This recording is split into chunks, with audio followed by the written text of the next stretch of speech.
this is Liz. Welcome to Fabric Friday. I've just finished the top for my son's quilt, and the Irish chain is the small squares. The large squares have got printed tigers on, but I'll show you how to do the 9-patch squares, because the method I use, which an awful lot of people do use, makes them extremely quick and more exact. I'm not finding my words today. But with them being an Irish chain with a tiger, I thought I'd call this chain tigers. But I'll show you now how I make them. I think it's time for another quilt. So I fussy cut these tiger heads out, and they're 6.5-inch squares. Yes, there is some white on that one, which is a salvage, but it's going to be in the seam allowance, so I'm not bothered about that one little sliver. I'm doing 9 patches as well to go with them.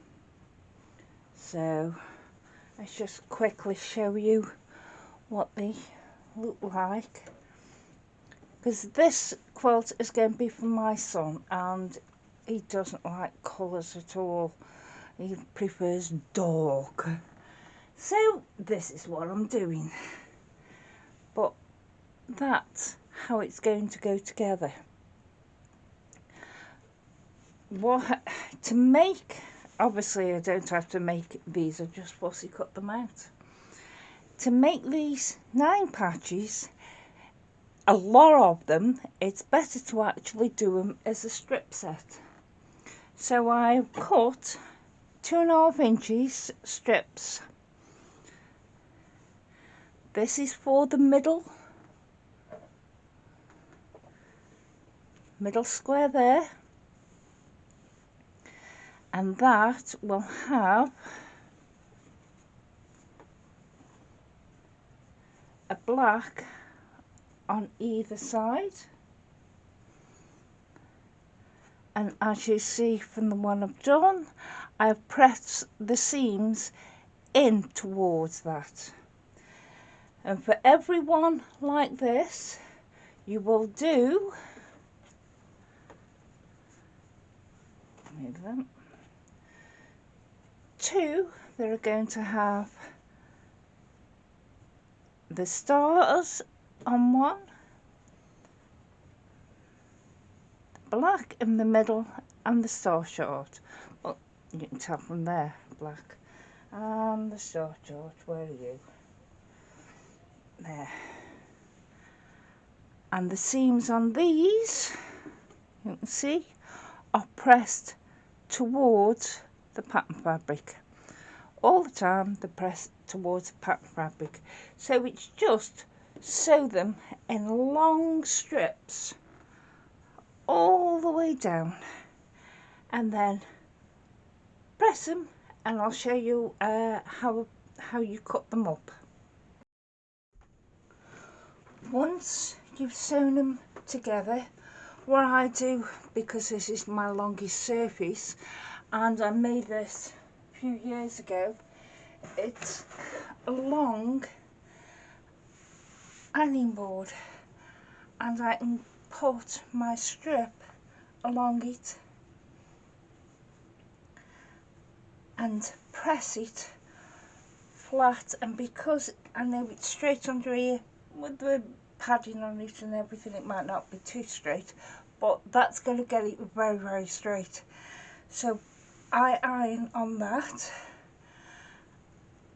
and on this one that goes in the centre, and you can see my seam is pressed to the middle.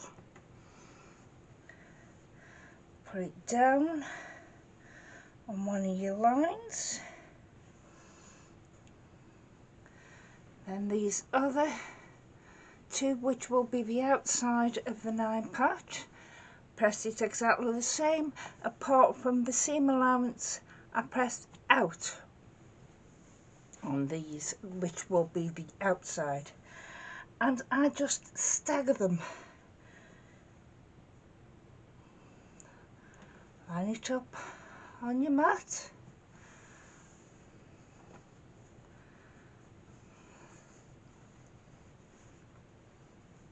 I don't like putting the seams on the other seam allowances, so staggering them helps to avoid that. Get your ruler. Let's see if you can see. That's better. Because this is black fabric, I'm trying to do it during the day while it was fairly sunny.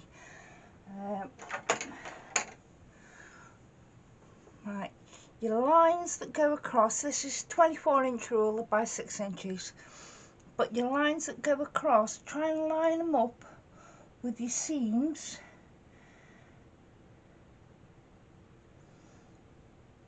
and then cut to neaten up all the edges.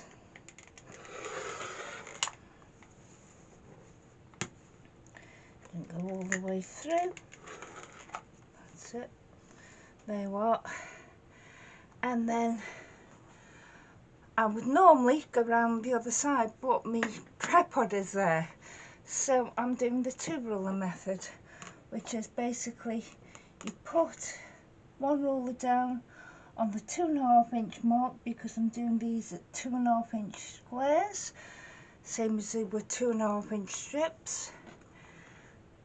Put your next ruler up to it so they butt together with the first ruler and cut.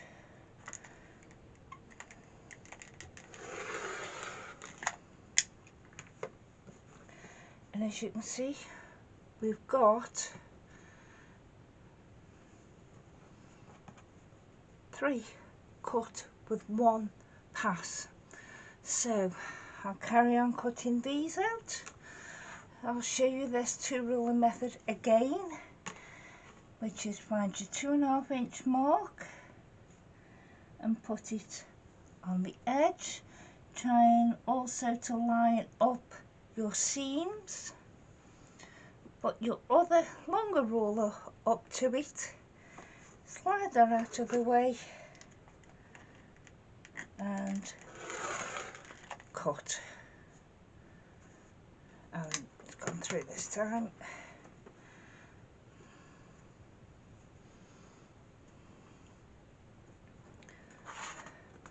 So I'll finish these up and then show you what we do next. Now, first of all, because we're going to lay them out, yes, I've got a big pile here. That'll get me another 32 of them. Right, this is how I want them, so that the star charts are opposite and the stars are opposite, and that one goes in the middle. So all we do now is very easy. We just line up your corners, your intersections, and stitch all the way down.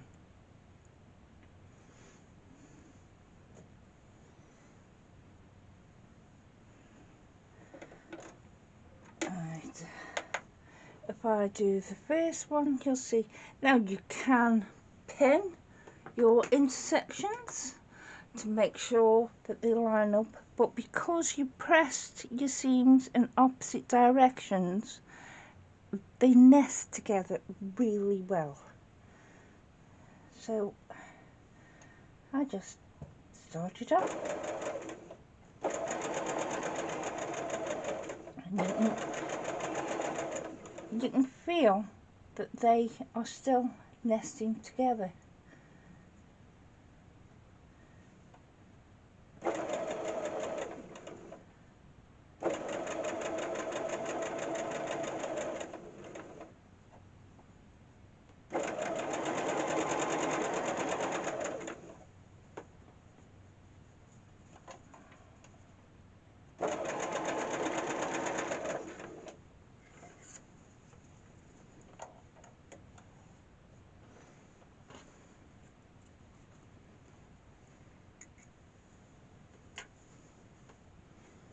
Now I don't take them to the iron and press my seams back at the moment, but you can see the seams line up very well. It's hard to see, it's in black, but I don't do I don't make things just for making sake. Well, I do at times, but if I'm making something, I'll show you what I'm doing. It just so happens that this is black, so it's difficult to see. But that we know is the centre square, and we want the opposite. So we just do exactly the same on this side.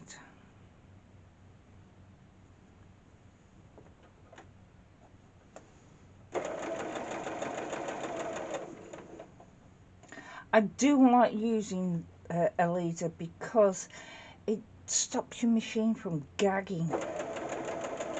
It still can do, but it's rarer.